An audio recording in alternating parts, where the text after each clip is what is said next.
Where did he meet him? Come on, we got to be soaking this in from other lectures. Where did he meet these guys? Harvard. He met, thank you, he met him at Harvard University. He met both Bobby and his brother John at Harvard University. He actually met Bobby first. And he actually is better friends with Bobby Kennedy than he was with John Kennedy. So they're obviously good friends, he trusts him, but he's really Bobby Kennedy's best friend more than John's. So he and Bobby became very close friends.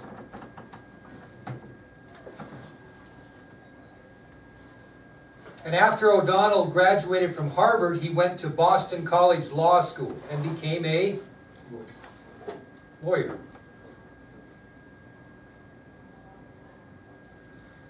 And he went out and got a job in 1951 and 1952. But what did he spend his time doing in 1952? Most of it.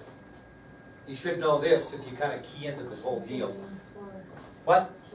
He campaigned, worked for John Kennedy's senatorial campaign during that time. He basically quit his job and dedicated his time to the senatorial campaign of John Kennedy in 1952.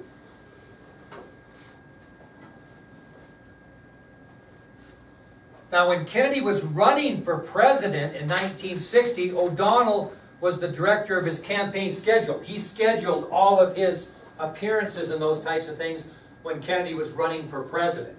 So he was kind of a natural appointment, wouldn't he, as appointment secretary, so to speak, because he scheduled Kennedy's appearances during the 1960 presidential campaign. So you can see that he's dedicated a ton of his life to the Kennedy family. So in 1960, he was the director of John F. Kennedy's presidential campaign schedule.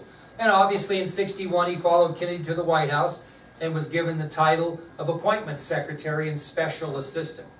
But he wanted him in there. He had been with him forever, and he trusted him. Now, have you ever heard of the president having a chief of staff? Now they have a chief of staff. They actually, when they put their cabinet together, they pick a chief of staff, someone that is basically in charge of their schedule, so to speak. And really, O'Donnell might have been the first unofficial chief of staff because they really didn't have those positions in those days. But the chief of staff is a big appointment in today's presidential cabinet, and in many ways, O'Donnell really served as President Kennedy's chief of staff, a position that he really never filled. Okay?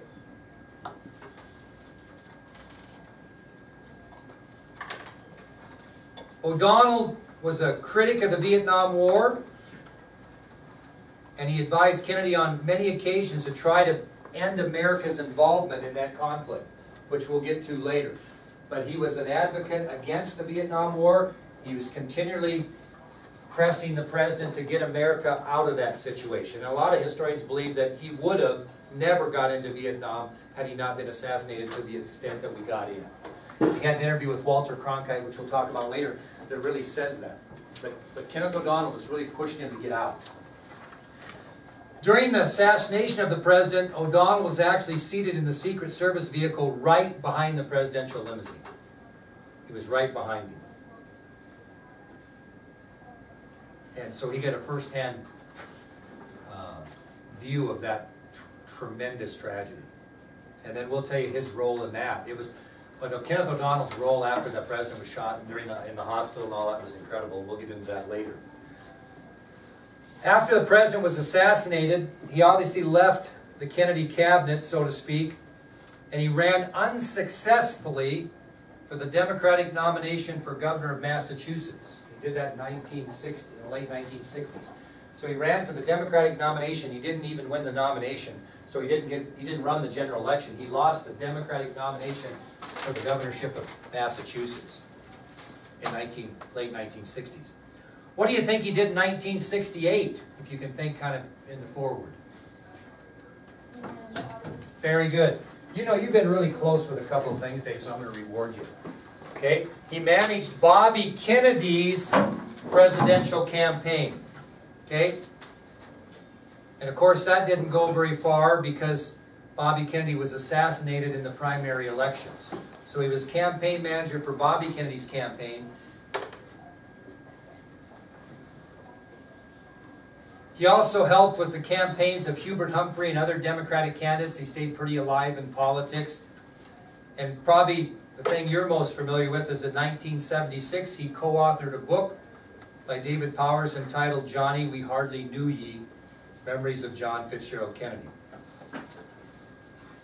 I'm not sure O'Donnell ever recovered from the assassination of his good friend. He became quite a drinker, and he actually died on September 9th of 1977 from alcoholism. He died on September 9th of 1977 from alcoholism. Now, he was born in 1924, so how old a fellow was he when he died? 1977. He died in 77, born in 24, 34, 44, 54, 64, 74. 50, how old? 53, that's pretty young. But he died of alcoholism, he was a heavy drinker. In 1998, his daughter, Helen O'Donnell, if I can find this up here, wrote another book entitled A Common Good, The Friendship of Robert F. Kennedy and Kenneth O'Donnell. And it's kind of significant because he and David Powers wrote a book on John Kennedy and their memories of him, and in a tribute to her father, Helen O'Donnell, in 1998 wrote this book called A Common Good, The Friendship of Robert F. Kennedy and Kenneth P. O'Donnell.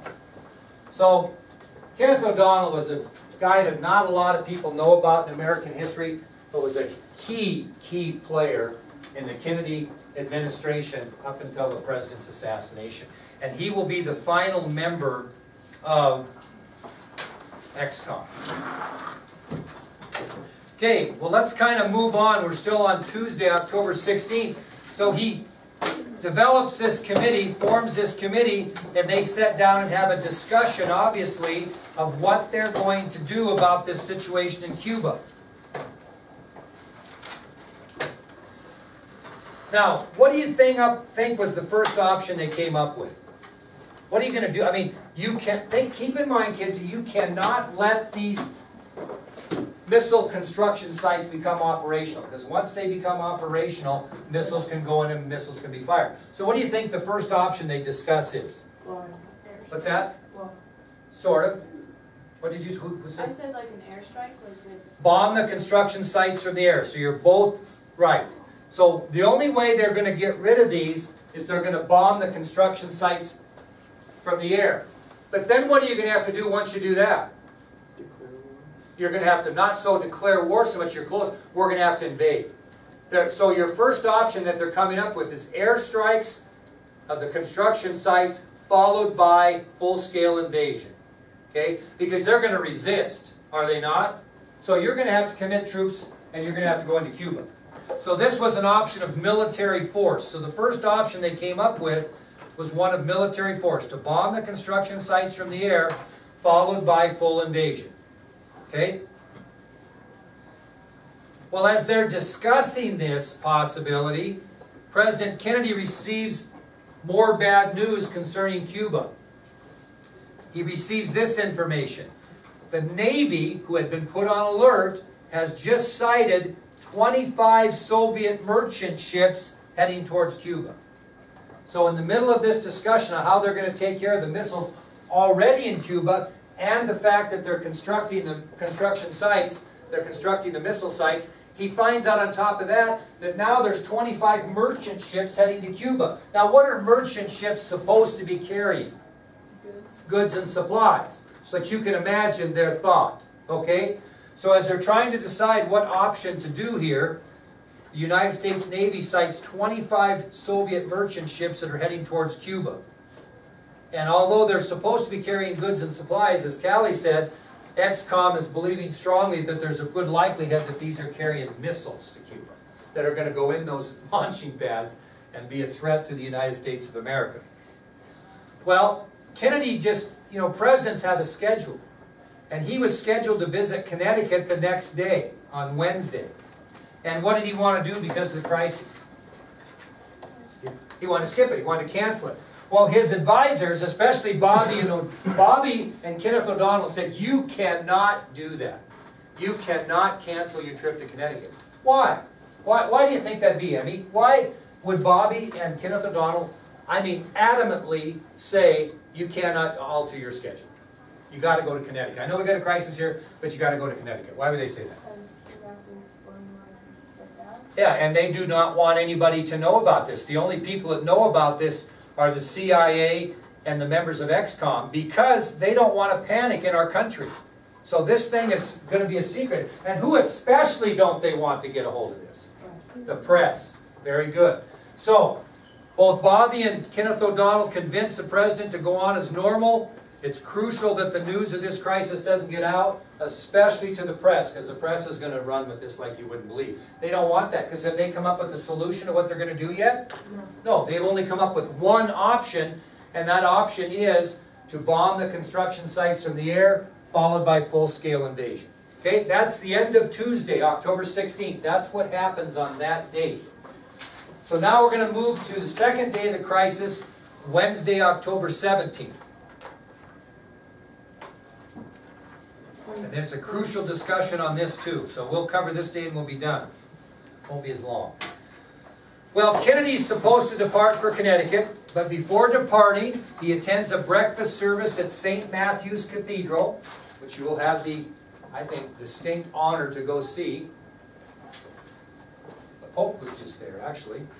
So before departing for Connecticut on that Wednesday, October 17th, the President kept his regular schedule. He attended a breakfast service at St. Matthew's Cathedral. Then he had lunch with the Crown Prince of Libya about noon. Wait, hold on. Okay, I'll repeat it. No, you don't ever have to worry about that. So before he departs for Connecticut on Wednesday, he attends a breakfast service at St. Matthew's Cathedral. Goes along with his business. He attends a luncheon with the Crown Prince of Libya. And after his luncheon with the Crown Prince of Libya, he boards Air Force One and heads to Connecticut, just like his schedule stated. So he's not made any variances from his schedule. So he gets up in the morning, he travels to St. Matthew's Cathedral where he has a breakfast service. He continues working government-type things. And then at noon, he has lunch with the Crown Prince of Libya. And then he boards Air Force One and he goes to Connecticut. Okay?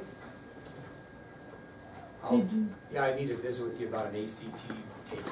So I'll come down after. Yeah, when you get a shot at it.